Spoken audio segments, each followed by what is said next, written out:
Денеска разговараме со Лјупчо Стојменовски, човек кој во време кога загадувањето е се по-често и посилно низ градовите, како во поголемите, така и во помалите, дојде до еден пронајдок кој веќе е патентиран и има за цел да го прочисти воздухот, особено во градовите како Скопје. За таа цел повеќе години работел на она што сега ќе ни го каже. Да ни се представите најпрвин. Благодарам на одвоеното време што ми пружите можност да го представам мојот пронајдок на пошироката македонска и светска јавност, бидејќи тоа е направено во светски размери за користење на општата популација на светот. Да почнеме со ред. За каков пронајдок станува збор? Пронајдокот тоа е кула од челична конструкција во шестоаголна форма, која е наменета за подигнување на маглата со системи за прочистување на загадениот воздух. Таа кула има можност на страничните отвори има капаци. На тие капаци може да се инсталират и фотоволтаични панели за производство на струја, некаде околу 1600 метри квадратни. Во внатрешниот дел исто може да се инсталират околу 12 мини турбини за производство за струја. Така да ќе има повеќе наменски работи ќе врши и загадување и производство на струја за собствените потреби и може, по мое лаичко сознание, околу 1000 фамилии да се бидат снабдени со таа електрична енергија од кулата. Од што се состои таа кула, колкави се димензиите, каде би се нашла примена, каде се би нашла примена? Кулата, тоа реков, шестоаголна челична конструкција со висина од 100 метара, али висината не е лимитирана, може да биде 120, 150, зависно. Важно да не биде од 100 помалку, бидејќи маглата лежи скоро секаде до 90 метара. Така. Таа е така направена по конструкција за да може да се монтира или да се изгради на булеварите што имат по 3 ленти од двете страни. Добро.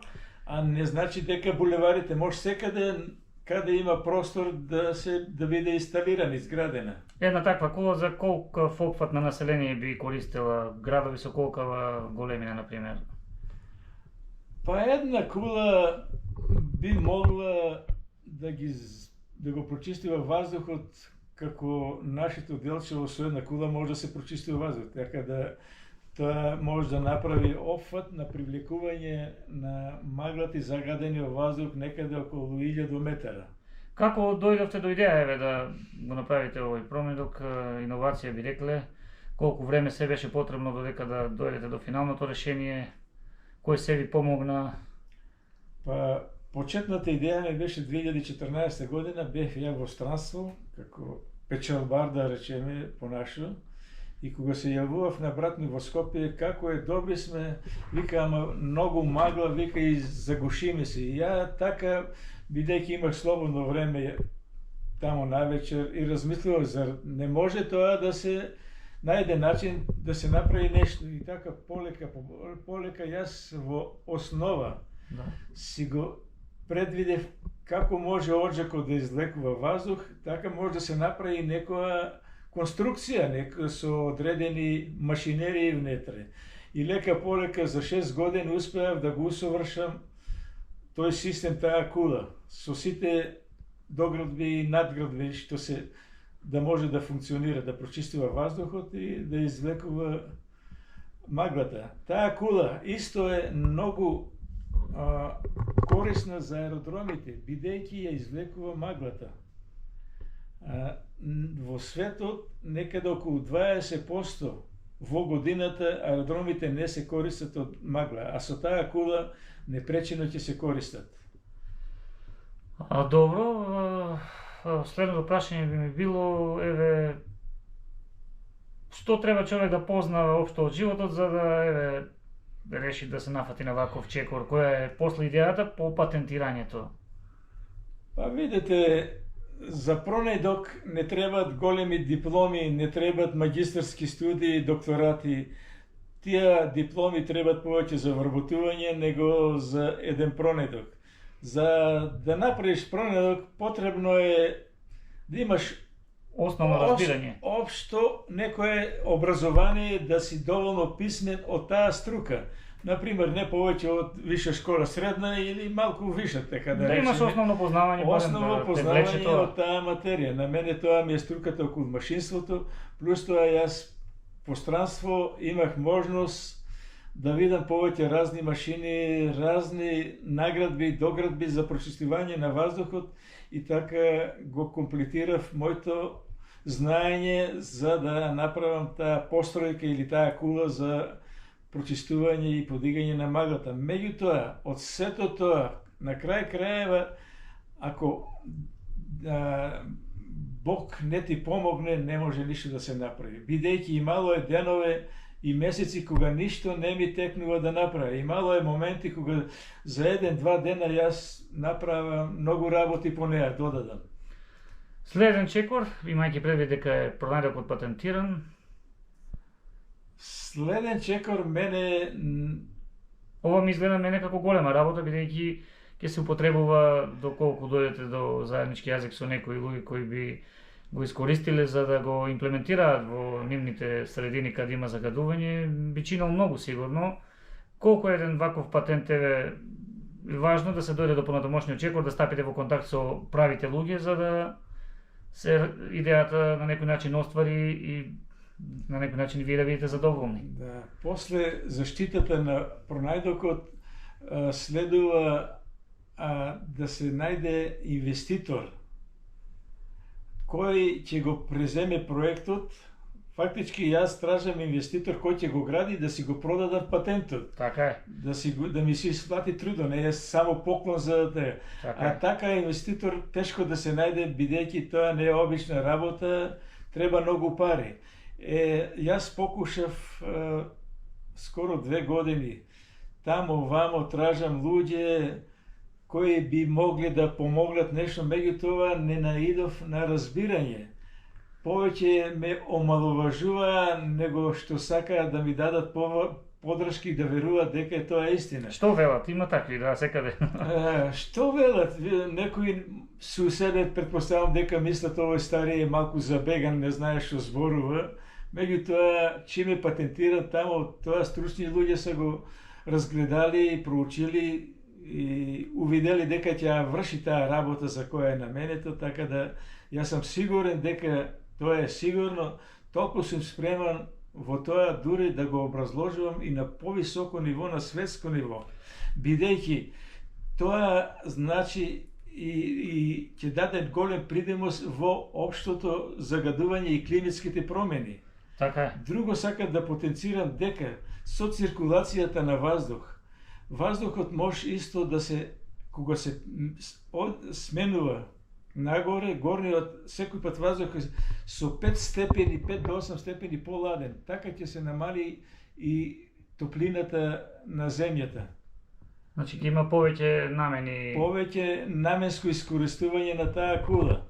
Колку трае една таква постапка да се патентира производ, колку сето тоа се проверува, од идеја до реализација додека биде заштитен, колку време треба да помине? Па, моето искуство покажува после оформувањето на патентот, јас почнав да барам луѓе кои вршат заштита, кои припремат документи за заштита на пронајдоци. Тие се овластени адвокати, меѓутоа имах разговор со некои, така сите не ми дадоа доволно доверба, па на крај со таа што агенција го патентиравме, тие највеќе ми дадоа доверба и така да со него го патентира. Тоа траеше некаде околу 8-9 месеци, бидејќи тоа е поголем проект кој има разни елементи во него, мораше да се проверува насекаде дали не постои нешто слично. Ако постои слично, не може да се заштити тоа. Така, сведоци сме во минато дека голем број научници исто така имало недоверба, па потоа нивните решенија биле користени на некој начин и украдени можеби и имплементирани. Има такви примери, уште знаеме за кој Балканец станува збор. Видете, има примери разни. Јас така пратам ги муабетите на Никола Тесла. Он вика така вика јас ништо не пронајдов, вика јас само го земам од природата она што го има природата. Така да и мојот пронајдок јас го земав само од природата. Прво ми беше, на пример, кога ќе има загадување, магла, заврне дожд, загадувањето го снемува. Така. Ќе дувне ветер, исто загадувањето го снемува. И јас од тука појдов и ги направив дождот и ветерот во машинерии, така речено. Во функција на пронајдокот. Во функција на пронајдокот, и така се оформи пронајдокот.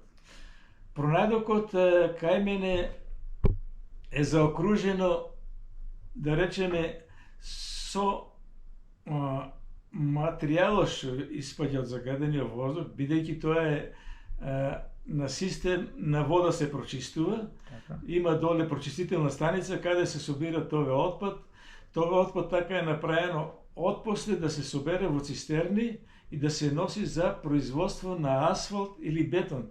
Така да нема ништо фрлење во природата за да се загатува тој материјал. Добро, рековме да видиме, да прашаме во минатото дали ова прв ваш така пронајдок кој се патентира или има обиди за други или па нешто следно што планирате? Па, јас што се вика, треба да имаш дарба за некои работи. Секој си има за нешто дарба. Јас имав си дарба за иновација, усавршање на некои помалечки машини, помалечки патенти. Меѓутоа, ништо не сум патентиран, така да тоа ми е најважното и најголема работа. И друго нешто, се тоа пари чини. Виктор Риго, писателот, од него и читам некои работи, и он вика, во светот има, вика, многу пронајдоци, вика. Меѓутоа, од тие, вика, само 15% се корицат, затоа што тие што можат да помогнат за да се патентира, го нарекуваат дека е малку побркан тој човек. Да. А тие што можат да му помогнат, тие се малку 15 души, затоа некаде и сега тоа се дешава. И јас апелирам за млади пронајдувачи и работници пронајдувачи да се процени кој може, кој е надарен за некои мали пронајдоки, да му се овозможи, за да може да иде во некои поголеми друштва, за да му се и тие ќе дадат голем допринос.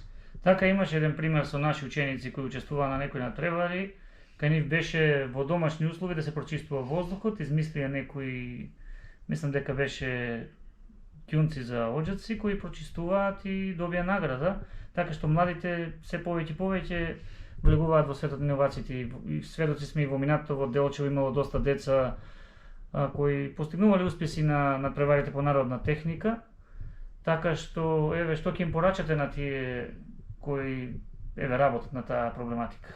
Па тие младите да продолжат да работат не само теоретски или практично, и да не се да не губат волја, бидејќи кај нас се уште успеват само децата на поголемите, така речено ние што се функционери, дали партиски, дали на деца на доктори, деца на министри, деца на суди, и така да тие се поуспешни. Многу тешко обичниот граѓанин, на обичниот граѓанин детето да дојде до таков израз, бидејќи прво нема финансии, второ е игнорирано средината. Така. И тоа само по себе се разочара, не му се дава можност. Некаде 15 минути имаме досега од овој разговор, ако нешто не ве прашавме или нешто да дополниме за пронајдокот, еве гледаме тука скицата е пред нас, ќе ја вметнеме, нормално слики не можеме да објавиме во интерес на заштита на самиот патент. Пречникот рековме дека е 24 метри ширина, висината 100 метри, за еден град како Скопје би требало колку вакви? Па за Скопје по моја процена треба некаде околу 30 такви кули што мисля реално ќе го прочистуваат загадениот воздух. И така со еден архитект правевме муабет, вика дека таа кула отприлика би коштала 3 милиона евра. значи Скопје со 100 милиона ќе се покрие. Не давам сигурност дека толку чини, тоа е лаички мое кажано. Така, Тоа си меѓутоа- има процени, секо нешто што ќе се додаде чини пари. Тоа Целата се нејзина изработка, сакате да кажете, Да. вреди толку. Да, изглед. Оној кој ќе го земе Например, проектот. во Македонија годишно умира 1600 до 1800 луѓе што се Како болеста последица на- предизвикана како последица на загадениот ваздух. Државата плаќа околу 230 милиони евра за нивно лекување, болување и отсуство од работа. Така да тие се многу мали пари за да се отклони загадувањето и да се даде можност на луѓето по-добро да живеат и да по економијата да стигне. И ќе се растарети здравството на некој начин. И друго што сакам уште нешто да рече, во склоп на тој пронедок може системот за прочистување на загадениот ваздух да се прилагоди на сите фабрички ожаци. Исто на сите термоелектрани, така да загадувањето воопшто да го нема, да не е присутно. На тој начин ќе се елиминира. На тој начин ќе се елиминира. Например, како што има Скопје стален проблем со дризла, таму може за малку пари да се инсталира тој оджак, да си немат проблем. Или во Битола, како беше? Во Битола термоелектраната може и на неа да се прилагоди, меѓутоа за се тоа треба пари. А јас не може да најдем инвеститор, а тоа инвеститор може да се најде само државата, а државата е премиерот. Така. Кај него одат странските инвеститори, тие се запознаени, меѓутоа ја покушав средба да остварам со председателката, врти телефони и ти даде овој телефон, оној телефон, на крај извони и никому ништо, исто и кај премиерот. Тешка е можноста да добиеш Блиска средба, за блиска средба, да, за да го образложиш. да разговараш, за да образложиш и да се најде некое решение. Тоа е решение не за Делчо, не за Македонија, него за светот.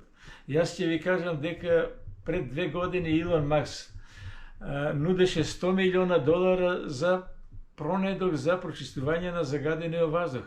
Покушав и со него да тоа е тешко со него да дојдеш. Тоа е веќе да, малку. Тоа е ептен големо, не можеш тука во нашата мала држава да оствариш контакт со некои функционери нели ти со него. Така да штета ќе биде ако остане така.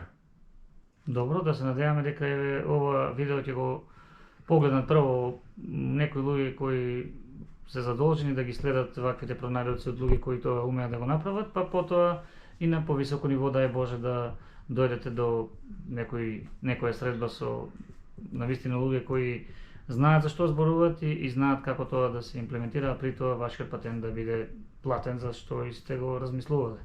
Па тоа ме радува и затоа сакав со вас да направим интервју да се запознае општата јавност, бидејќи институциите многу не ги интересира тие работи. Јас сум разговарал и на по-високо ниво по институциите, нели реков дека тие кога ќе те видат од друго место, од обичен граѓанин, па и постар ќе викат тој забегал, не знаеш што зборува. Доскоро имаше, сега да се навратиме уште едно прашање, и фонд за иновации, дали таму некако сте се обиделе да го прикажете производот, па да... Фондот и за иновација, јас пред 2 години направи макета дома и сакав да направя поголема макета, околу 5 метра, за да има поголема можност да се види како тоа се работи. Се јавов по телефон, таму ми рекоа дека ние може да дадеме средства за такви работи само на тие што имат фирми, а на приватни лица не даваме. После уште еден телефонски разговор на повисоко ниво, меѓутоа никој не обраќа внимание на тие работи. Треба врски за да си докажеш дека нешто имаш, дека нешто можеш. Фондот плюс тоа, мене сега не ми треба ни фонд за иновација, ни други ни трети. Јас не верувам веќе во институциите, бидејќи Фондот за иновации за 4 години потрошил 230 милиона евра од Европската заедница за промовирање, да не речем магариња и пејачи и сите други кои се со врски тоа го прават. А за такво нема слух, нема ништо. Добро, еве убав разговор направивме. Ако за крај нешто имате уште нешто да додадете, Па, околу проектот не би мисля дека се опфатиме ако некој Лично мисли добронамерно да ми се јави. Мојот телефонски број е 071 987 532. Меѓутоа добронамерно за разговор, не пошто ја веќе немам потреба од никаква институција, од никакво стручно лице. Едино мојата е сега потреба да разговарам со премиерот, бидејќи таму одат сите инвеститори. Добро. Ви благодарам на можноста да го пренесам моето знаење и мојот патент во јавноста и во светот. Благодарам и на вас.